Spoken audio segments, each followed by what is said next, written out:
What's up everybody? I'm Jason Storm, and in this video I'm going to give you a little bit more of an in-depth review on the two cameras on this Sony Xperia XZ Premium.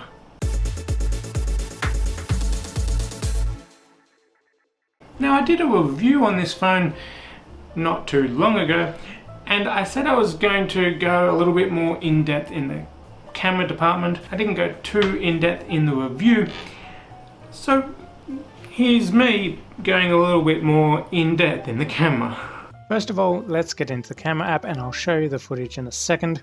Now, when you jump into the camera app, you're in intelligent auto mode for the camera, and at the rear facing camera you can choose between 17 megapixel 16:9 or 19 megapixel 4:3. Going into the other options, I'm not going to name them all, feel free to pause the video as you see fit if you want to have a look. Going into the front camera, oh hello, hi.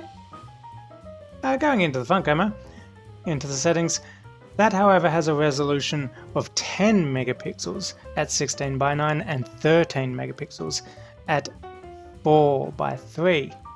As with before, feel free to pause when I'm scrolling down if you really want to have a look at that. Sony also give you an option of a manual mode here if that's what you're into. Control the camera a little better. Going into the video camera, that main big record button is the normal record button, and that little button on top of that with a little dot in it, that is the super slow-mo, which I'll show you in a second. Video resolution is 30 frames per second, 60 frames per second, HD, VGA or MMS. Going into the more settings, again, feel free to pause. You got steady shot there, which is your image stabilization and etc. To get to 4K, you actually have to go into the apps, which is a little cumbersome.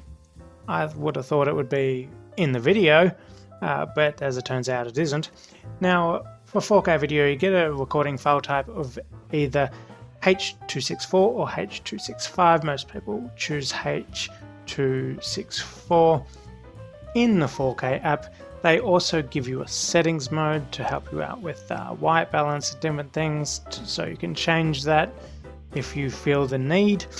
And they also give you a torch for those low light situations where you might need that little bit extra light. Going back into the apps, you have sound photo there, which is just a photo with a few seconds of sound, so let's not dwell on that too much. I'll show you the creative effects quickly. I won't go through all of them. Just have a quick look at a few on screen. They're not revolutionary or anything, they're just to help give your photos a little bit of an extra, like boom chakalaka or something. It's, yeah, you've got old film there and fisheye and, yeah, you know. Going into the apps again, we have artificial reality effect. I'll quickly go into dinosaur just to show you quickly what it sort of is. Now all of a sudden a dinosaur land appears, and it's not perfect. I mean, that should be sitting on the ground, and most of the time it does sit on the ground, but for some reason it isn't at this moment. And also dinosaurs sometimes go through volcanoes. This is just one of many apps that you can get. You can download more and more, and some of them are masks, some of them are AR on tables and things like that, like what I just showed you. The last app in the camera mode is actually the panorama mode, which most of you should know, but this app isn't one of those ones where you piece the photos together. You just hit the button and then literally just pan your camera up until the point where you want it to stop, and then it will piece it together itself.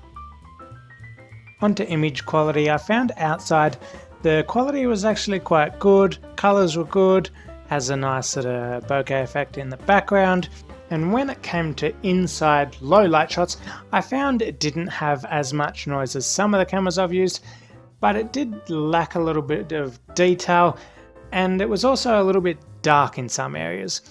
But if you want to check out how far cameras have come in the last few years, check out this photo I took on an iPhone 4S in the same situation. So clearly, the Sony XZ Premium camera in low light isn't bad, it's just not as good as it could be. Hi, so I'm out and about and currently using the front-facing camera on the Sony Xperia XZ Premium. No stabilizer or anything, just holding it with my hand, just as if you would be. No fancy equipment, using the normal audio out of this camera, no fancy mic. This is the picture you would get out of the front-facing camera while walking, which is pretty good from what I can see on the screen. No optical image stabilization on the front or rear of this, just electronic stabilization. And with my energy drink addict hand here, which normally isn't the most steady or the best of times, it's doing a pretty good job. Now on the rear facing camera, just walking along, again, no optical image stabilization on this, it's just electronic image stabilization. Now while using the rear facing camera, I'll try to go for a little bit of a run. That's about enough for me. What about a bit of a run with the front-facing camera? Now this is the rear-facing camera shooting at 60 frames per second and slowed down to 0.4.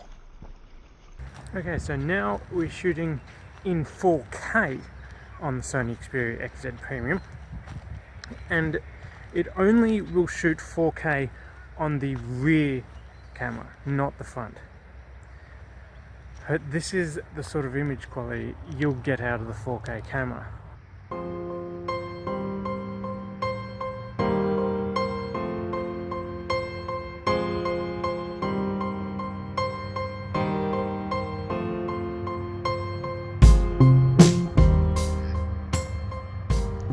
Now finally onto 960 frames per second slow-mo.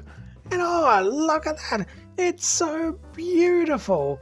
And oh wait, what happened there? Come back! Come back!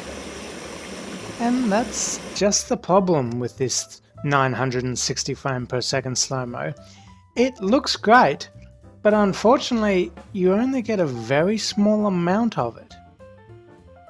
And because it's such a very small amount, you can also find it really hard to try and catch those nice beautiful shots that you're looking for, because it's just that split of a second.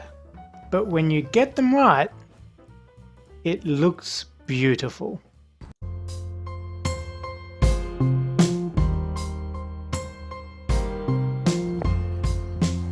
And yeah, that was my more in-depth view of the camera on this phone and what it can do and what it can't. But thank you for watching this video, everybody. Check out some of my other videos around here. Hit that like button if you liked it, subscribe, and I'll see you in the next video. Bye bye. By the way, what do you think of the new do? It's a little shorter. Yeah.